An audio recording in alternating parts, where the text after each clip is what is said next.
Have you ever stood before something ancient, like, say, the Great Pyramids, and just felt deep down that the story we're told isn't quite the whole picture? Oh, absolutely. That feeling that there's more to it, maybe something energetic or intentional that we've just, lost connection with. Exactly. And I think that mirrors a bigger feeling many of us have, doesn't it? That Yes. maybe we, as a whole, have forgotten something really crucial about ourselves, about reality. Mm-hmm. And that's exactly the kind of territory we're diving into today. We're exploring some really fascinating ideas Yeah. from Matías De Stefano. Right. If you've joined us before, you'll know we've looked at Matías's sources a few times. His perspectives are, well, pretty unique. Definitely. He offers this whole framework for understanding things. Yeah. Well, it's quite different from the usual story. He talks about remembering things. Yes, remembrance. And we're going to unpack some of his core concepts today, based on a recent interview. We're talking pyramids as like actual technology. Consciousness, the root of suffering, which might surprise you. Yeah. Time being like a pulse, and how we might even access forgotten knowledge inside ourselves. It's a lot to unpack. It really is. And this is the Presence Podcast, your guide for going, beyond the surface on these big topics. We really appreciate you joining us on these explorations. If you find this valuable, please do hit like and subscribe so you don't miss what's coming up. So Matías, he describes himself, how does he put it, a rememberer and a portal. Right. Like, his job is to find the missing pieces, the forgotten clues about how reality is actually set up. It sounds like he sees us suffering from a kind of cultural amnesia, like we've forgotten what we truly are. Exactly. And here's where it gets really interesting, because his core idea is we're not just human beings. Okay. Fundamentally, we are consciousness. Everything else, nature, animals, plants, us, they're like vessels or maybe programs for consciousness to express itself through. So the problem comes when we believe too much that we're only human. That's his point, yeah. That over-identification traps us. It limits us to this tiny little corner of what consciousness really is. And suffering then, according to him, stems from separation. Believing we're alone, separate from everything else, separate from nature, from others, even separate from parts of our own minds, But it's not just bad, this separation. He sees it differently. Yeah, that's the fascinating part. He frames it as an evolutionary tool, like consciousness needed to expand. How so? Think of like the original unity, the one dividing itself up, like our brain dividing thoughts into billions of neurons maybe, or AI using vast data sets. Division creates a bigger picture, more awareness. So separation helps us grow, but it's a trap if we get stuck thinking that separation is all there is. Yeah. And we forget the connection. Exactly. The suffering part, he suggests, kind of dissolves when you see separation not as being cut off, but as expansion. The one becoming many to experience more. It's about understanding its purpose, not just fighting it. Okay, that's a big idea to sit with. Yeah. Let's shift to something else he's known for. The pyramids. Right. Specifically the Great Pyramid. He spent a lot of time there. An incredible amount. 370 days he logged, usually an hour a day, sometimes overnight stays too. Wow. And he wasn't just, looking at the stones. His view is way beyond that. Right. He sees it as geometry, math, calculations, basically like the circuit board of a computer. A computer. Yeah, a planetary one. Yeah. Designed to let you access, theoretically, any point on Earth or even the solar system. But how? Just by being inside? No, that's the key. He says you can't just be a tourist. You have to become the pyramid. Become it. What does that even mean? It sounds like tuning in, resonating with its frequency, its structure, its angle, aligning yourself with it rather than just being a human body inside the stone. Okay, mind blown a little. A planetary computer you access by becoming it. So who built this thing and how do they get the plans if not, spaceships? He talks about a big mind, something beyond Earth. He pictures planets as nodes, like points in a huge cosmic spider web communicating. And thousands of years ago, Earth apparently hit a specific frequency, a certain resonance that other worlds could tune into. Like being on the same radio station. Kind of, yeah. And because of that connection, these other worlds could send information, these maps, not physical blueprints, but through vibration, maybe channeling, downloads, assembly. Downloads for building structures, like the pyramids, to travel through time and space, but mentally, by becoming light. That's the idea, not needing a physical ship, but using consciousness and these structures as focal points. And the builders, who were they? The Atlanteans, he says, but maybe not the sunken city idea we usually hear. He links them to the Atlas regions. He sees it as a civilization, maybe a mix of human and non-human types, kind of. designed or helped by these other worlds. Okay, Atlanteans. How did they build something like the Great Pyramid without, cranes and lasers? Sound technology. That's his answer.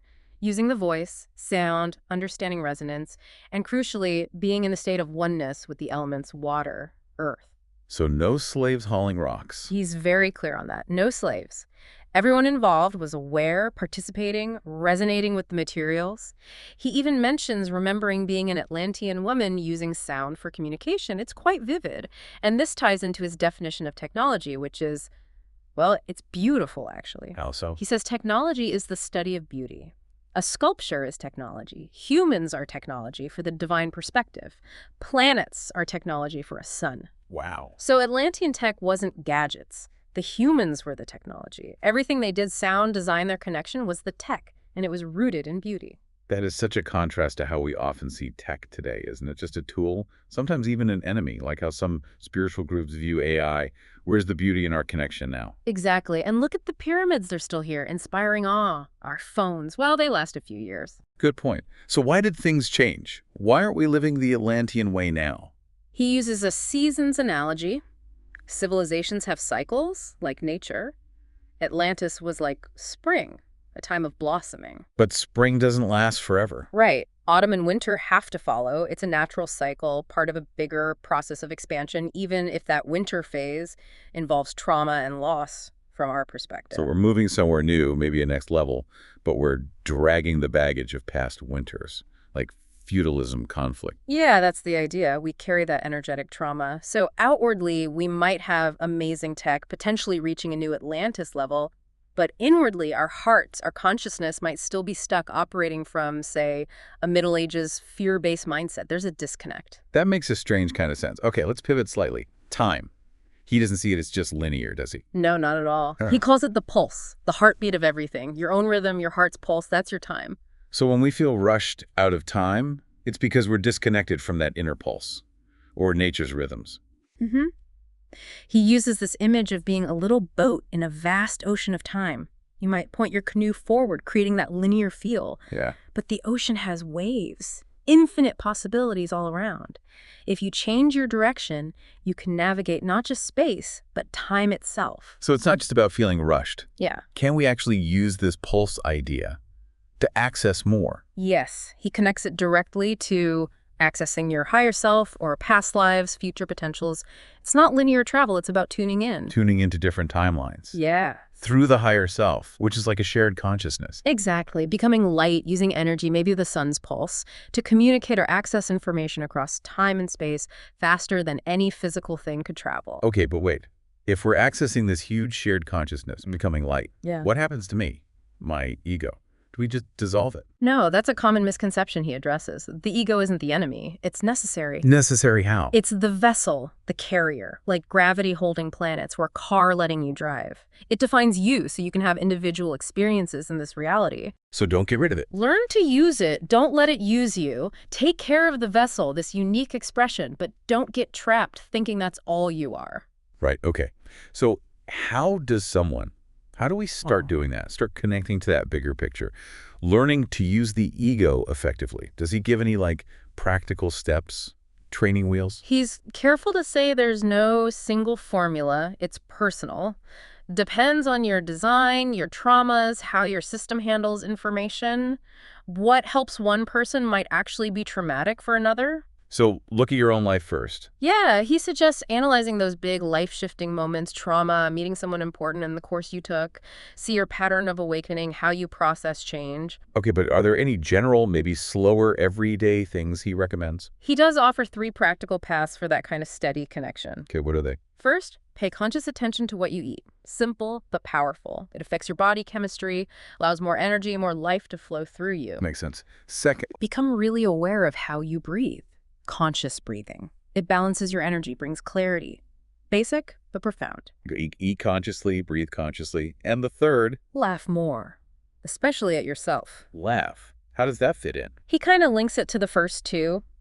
Says you need that awareness from food and breath for laughter to be truly connecting, not just superficial. It becomes a way to release, to see life's absurdities, your own inconsistencies, without getting frustrated. So laughter becomes wisdom. Seeing life as a game instead of getting bogged down in serious. Something like that, yeah. Seeing the game you're playing. Maybe that's something for you wonders listening. These small steps might feel more doable than, trying to become a pyramid tomorrow. Definitely more accessible. Okay, so using these tools helps connection. But what about bigger shifts? How do we jump out of that feeling of scarcity, of contraction that seems so common? Fundamentally, he says, it depends on how open you are to the unknown, how willing you are to let go of things the ego desperately clings to. And that leads to this pretty radical idea he talks about. Yeah. Killing yourself in concept. Yeah. What does that mean? It sounds harsh. It is intense. It means deliberately letting go of something you feel you absolutely need to exist. Could be a job, a relationship, a core belief about yourself. Something the ego identifies with completely. Exactly. The ego's biggest fear is losing control, potentially not existing. So this process, it's incredibly threatening to it. So the spiritual path, the awakening, it can feel like you're falling apart. Often, yes. He says frequently the sign you're close to a major shift is losing things. Friends, money, stability. It feels like destruction from the ego's view. But the idea is, by letting go of the old stuff, the old concepts that don't work anymore. You create the space. You have to create space for the new to come in, for transformation. He mentioned an Atlantean practice connected to this, something about a monthly death. Yes, a symbolic death each month. Giving something away, practicing letting go to prepare for the ultimate letting go. It underlines the value of dying before you die. Releasing that hoarding tendency. Hoarding the self, ideas, attachments out of fear. It's like breathing. You have to exhale to inhale. If you only inhale, only hoard, you suffocate, you contract, compress. Letting go is essential to receive. So life and death are just pulses, like seasons, Yeah. necessary cycles. Exactly. Sleep is a mini death every night. But often, we wake up and try to just repeat yesterday. Right. Like a mini reincarnation in linear time instead of embracing the reset sleep offers. Okay, another fascinating, maybe slightly unnerving idea he brings up. Manipulating reality, like warping it with consciousness. Yeah, connecting to that ocean of shared awareness, he suggests consciousness can directly influence reality's fabric. Is that good? He warns it can be a problem, especially if it's unconscious or ego-driven, like trying to show off. It can create negative ripples, like, digging for gold, but poisoning the whole area. Needs care. Did he give an example? From his own experience in Delphi. He did. Delphi, Greece. He feels it's like Earth's energetic womb. He was there trying to open a portal, access specific data about ancient stories, planetary healing. Yeah. To do it, he had to shift polarity energetically, bring down cold energy, send up hot energy, and this apparently manifested physically around them intense wind, like a twister, lightning. Whoa. So the weather changed because of what he was doing with consciousness. That's how he presents it. And through that, he accessed information, details about energies present there, like something called Aura MDA, helping understand old myths and how to rebalance Earth's energy. That's a powerful example of consciousness interacting with reality. He also mentioned accessing other consciousnesses, like historical figures. Yeah, feeling the energy of figures like Jesus or even Hitler. He stresses the need for him to be neutral, a clear channel, open to everything, the stars and black holes, to grasp the whole picture. Which, if we connect this back... A bigger picture for us. Right. Matías feels he's basically a carrier, navigated by this larger current of consciousness. And he thinks that's true for everyone. Like the ChatGPT analogy he used. Exactly. We are all the internet, potentially. We can access vast data, embodied different programs or consciousnesses. And this seems crucial. We need the device. Yes. Our physical body, our personal story, our specific traumas, our conflicts, that's the device. Right. It's what translates the vastness into a specific form we can interact with here, now. So without my unique history, my challenges, that universal consciousness couldn't express itself through me in this particular way. That's the implication. The device, the individual you, is essential for the translation, for resonating with others in this reality. And this leads to maybe the most provocative point, that maybe some level of bondage, trauma, friction is actually needed to stay here. Yeah, it's a wild thought, isn't it? That if you were completely healed, totally integrated, fully light, maybe you just snap out of physical reality. So being embodied implies there are still layers. Density, lessons, frequencies we're working through. That seems to be his perspective, that the very act of being here means there's some level of bondage involved in the experience. Okay. Wow. So what does this all mean for us, for our wanderers listening and thinking about this? We've gone through some huge ideas from Matthias. Huge. Pyramids as computers, Atlantean sound tech, consciousness being primary, suffering from separation, time as a pulse, dying before you die. The ego as a vessel, reality manipulation, needing our device with all its flaws. And maybe needing some bondage just to stay incarnated. It certainly gives a different lens for looking at our own lives, doesn't it? Our challenges might not just be obstacles, but maybe necessary components. Mm-hmm. Part of the machinery of being here. So as you reflect on all this, maybe hear a final thought to ponder. If, as Matthias suggests, some level of bondage, the friction of our personal challenges, our traumas, is part of what keeps us anchored in this reality, what might be the specific purpose, the potential expansion, hidden within the unique difficulties you face right now? How does seeing struggle not just as something to overcome, but maybe as part of an evolutionary expansion process? How does that shift your perspective on the tough stuff in your life?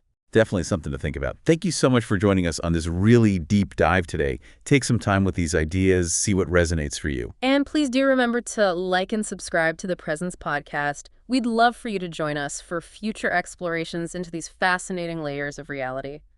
Until next time.